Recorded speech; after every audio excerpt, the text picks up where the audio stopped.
എല്ലാവർക്കും നമസ്കാരം. പുതിയൊരു വീഡിയോയിലേക്ക് എല്ലാവർക്കും സ്വാഗതം. കട്ടപ്പന ടൗൺ ആണ് കേട്ടോ ഈ കാണുന്നത്. നമ്മളിപ്പോൾ കട്ടപ്പനയിലാണുള്ളത്.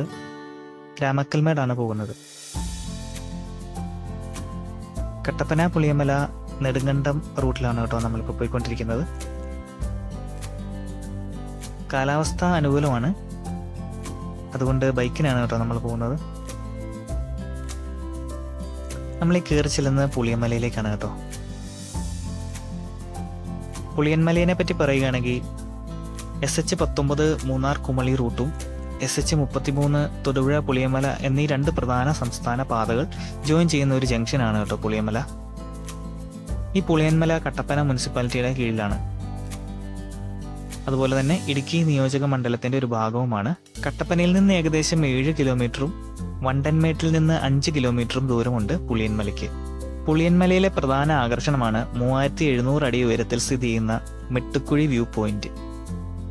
ഇവിടെ നിന്നാൽ കട്ടപ്പന ടൗണിന്റെയും കൂടാതെ ഇടുക്കി അണക്കെട്ട്, മലനിര എന്നിവയുടെയും മനോഹരമായ കാഴ്ചകൾ കാണുവാൻ സാധിക്കും. ഇതാണ് കേട്ടോ പുളിയന്മല ജംഗ്ഷൻ.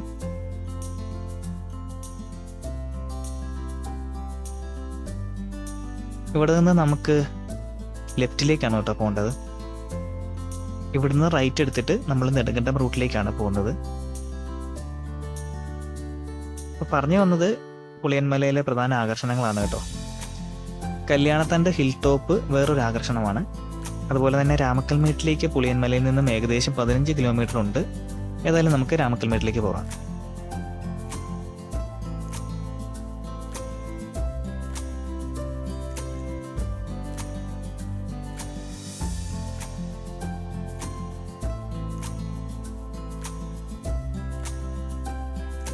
മൂന്നാറിലെ പ്രധാന ആകർഷണം തേയിലത്തോട്ടങ്ങളാണെങ്കിൽ ഹൈ റേഞ്ച്, അതായത് കട്ടപ്പന, നെടുങ്കണ്ടം, രാജകുമാരി ആ ഒരു ഏരിയയിലേക്കെല്ലാം ഏലത്തോട്ടങ്ങളാണ് കേട്ടോ. അതുപോലെ തന്നെ വളരെ മനോഹരമായ വഴികളാണ് ഇതിലെ ഉള്ളത്. ശരിക്കും പറഞ്ഞാൽ ഒരു മൈൻഡ് റിലാക്സേഷനൊക്കെ കിട്ടും നമുക്ക് ഈ വഴി പോകുമ്പോൾ.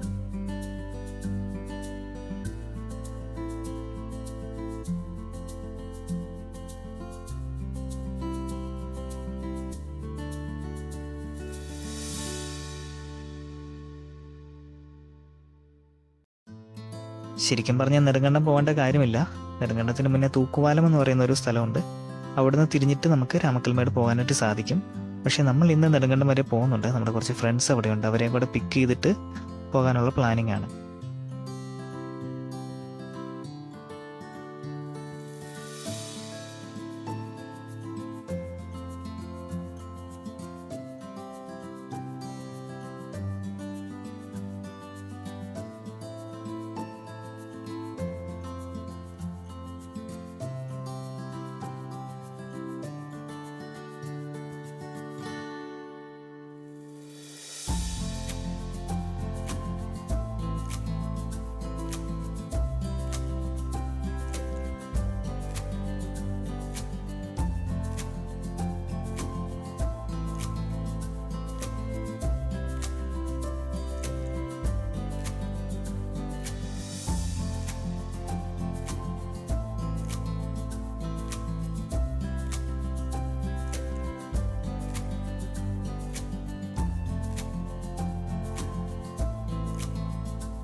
നമ്മളങ്ങനെ നെടുങ്കണ്ടം എത്തിച്ചേർന്നിരിക്കുകയാണ്.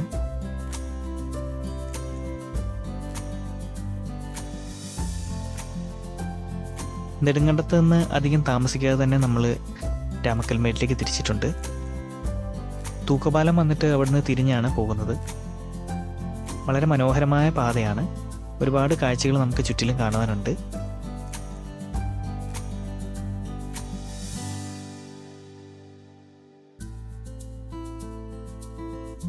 അതുപോലെ തന്നെ വശങ്ങളിൽ നോക്കുവാണെങ്കിൽ ഏലകൃഷി കാണാൻ പറ്റും. അതുപോലെ തന്നെ നമുക്ക് കാറ്റാടിപ്പാടത്തിൻ്റെ ചെറിയൊരു വ്യൂ ഇവിടുന്ന് കിട്ടുന്നുണ്ട്. ഇനി രാമക്കൽമേടിനെ പറ്റി പറയുകയാണെങ്കിൽ നമ്മുടെ ഇടുക്കിയിലെ ഒരു പ്രധാന വിനോദസഞ്ചാര കേന്ദ്രമാണ് രാമക്കൽമേട്. സമുദ്രനിരപ്പിൽ നിന്നും ഏകദേശം 3600 അടി ഉയരത്തിലാണ് ഇവിടം. രാമക്കൽമേടിലെ പ്രത്യേകതയാണ് നിലയ്ക്കാത്ത കാറ്റ്. ഇന്ത്യയിലെ തന്നെ ഏറ്റവും കൂടുതൽ കാറ്റ് വീശുന്ന സ്ഥലങ്ങളിൽ ഒന്നാണിത്. മണിക്കൂറിൽ ശരാശരി 32 കിലോമീറ്റർ വേഗത്തിൽ ഇവിടെ കാറ്റ് വീശാറുണ്ട്. അത് ചില സമയങ്ങളിൽ മണിക്കൂറിൽ 100 കിലോമീറ്റർ വരെ ആവാറുണ്ട്. പിന്നെ രാമക്കൽമേട്ടിൽ നമ്മൾ കാണേണ്ട കാഴ്ചയാണ് കാറ്റാടിപ്പാടം. കാറ്റിൽ നിന്ന് വൈദ്യുതി ഉൽപ്പാദിപ്പിക്കുന്ന വിൻഡ് എനർജി ഫാമിൻ്റെ കേരളത്തിലെ 2ാമത്തെ സ്ഥലമാണ് രാമക്കൽമേട്. രാമക്കൽമേട്ടിൽ ഏറ്റവും മുകളിൽ കയറിയാൽ തമിഴ്നാടിൻ്റെ മനോഹരമായ ദൂരക്കാഴ്ചകളും കൃഷിയിടങ്ങളും കാണുവാൻ സാധിക്കും. ഐതിഹ്യങ്ങളാൽ സമ്പന്നമാണ് രാമക്കൽമേട്. രാമൻ പണ്ട് സീതാന്വേഷണ കാലത്ത് വന്നപ്പോൾ കാൽ പതിഞ്ഞ മലമുകൾ എന്ന വിശ്വാസത്തിൽ നിന്നാണ് രാമക്കൽമേട് എന്ന പേര് ലഭിച്ചതെന്ന് പറയപ്പെടുന്നു. കൂടാതെ കുറത്തി ശില്പങ്ങൾ ഇവിടെ കാണുവാനായിട്ട് സാധിക്കുന്നതാണ്. സഞ്ചാരികളെ ആകർഷിക്കുന്ന പാറക്കൂട്ടങ്ങൾ, ട്രക്കിങ്ങിൻ്റെ സാധ്യത, മുളങ്കാട് നിറഞ്ഞ പാത ഇവയെല്ലാം പ്രധാന ആകർഷണമാണ്. ഇനി രാമക്കൽമേട്ടിലേക്ക് എത്തിപ്പെടാൻ തേക്കടിയിൽ നിന്ന് 43 കിലോമീറ്ററും മൂന്നാറിൽ നിന്നും 70 കിലോമീറ്ററുമാണ് ദൂരം. ഏറ്റവും അടുത്തുള്ള റെയിൽവേ സ്റ്റേഷൻ കോട്ടയമാണ്. അത് 124 കിലോമീറ്റർ ദൂരമുണ്ട്. ഏറ്റവും അടുത്തുള്ള വിമാനത്താവളം കൊച്ചിൻ ഇൻ്റർനാഷണൽ എയർപോർട്ടാണ്. അത് 129 കിലോമീറ്റർ ദൂരെയാണ്. ഇതാണ് രാമക്കൽമേട്. ഇവിടെ ഫോറസ്റ്റിൻ്റെ ഒരു ബോർഡൊക്കെ വെച്ചിട്ടുണ്ട് കേട്ടോ. തമിഴ്നാട് ഫോറസ്റ്റിൻ്റെയാണ്.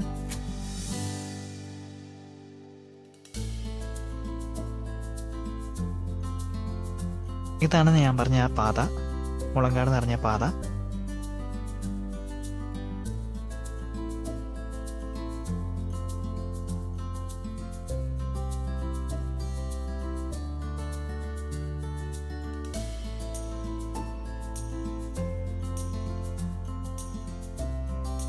നമുക്കിനി രാമക്കൽമേടിൻ്റെ കാഴ്ചകളിലേക്ക് പോവാം.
നേരത്തെ പറഞ്ഞതുപോലെ തന്നെ നല്ല രീതിയിലുള്ള കാറ്റുണ്ടായിരുന്നു കേട്ടോ. ഒരുപാട് ശ്രദ്ധിച്ച് വേണം ഇതിലൂടെയൊക്കെ നമ്മൾ പോകാനായിട്ട്.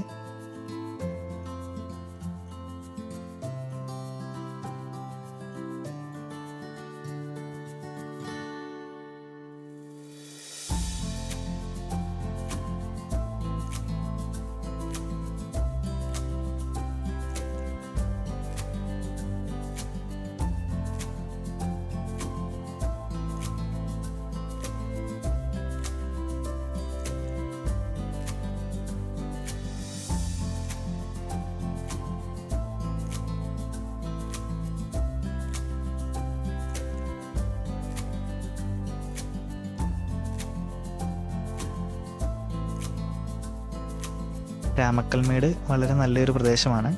നല്ല വ്യൂ പോയിൻറ്റും കാര്യങ്ങളും കാഴ്ചകളൊക്കെ ഇഷ്ടം പോലെയുള്ള പ്രദേശമാണ്. അതുപോലെ തന്നെ വരുന്നവർ സേഫ്റ്റി കാര്യങ്ങളും കൂടെ നോക്കേണ്ടതുണ്ട്. വളരെ ശ്രദ്ധിച്ച് വേണം രാമക്കൽമേട് വിസിറ്റ് ചെയ്യുവാനായിട്ട്.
തമിഴ്നാടിൻ്റെ വളരെ മനോഹരമായ കാറ്റാടിപ്പാടങ്ങളും കൃഷിയിടങ്ങളുമാണ് നമ്മളിപ്പോൾ കണ്ടുകൊണ്ടിരിക്കുന്നത്.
അപ്പോൾ ഇന്നത്തെ ഈ കൊച്ചു വീഡിയോ എല്ലാവർക്കും ഇഷ്ടപ്പെട്ടെന്ന് കരുതുന്നു.